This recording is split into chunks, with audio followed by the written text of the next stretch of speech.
Can you really taste raspberries in a Pinot Noir or smell aromas of gasoline in a Riesling?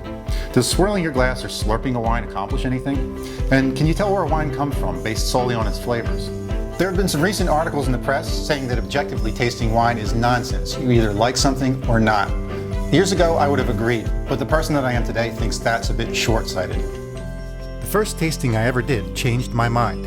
The host described the origins, the nuances, and the complexities of the wines, and it opened up my eyes.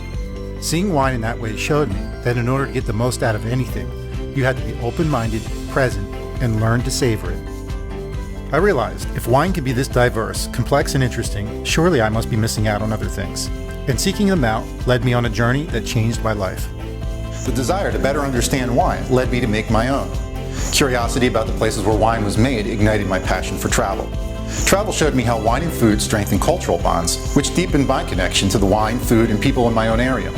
Eager to share everything I was learning, I went to school, got certified, and started leading my own tasting events. I've come a long way. In retrospect, what I thought I knew about things was only part of the story.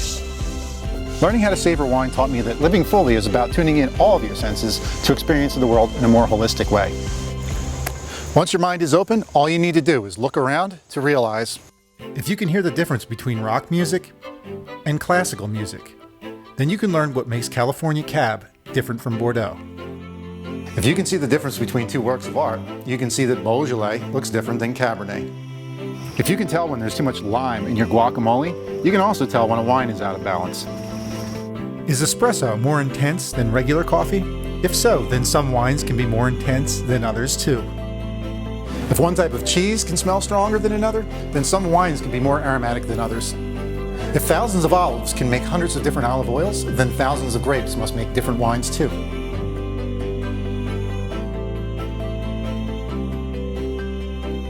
So when someone says that wine tasting is a waste of time, I have to smile.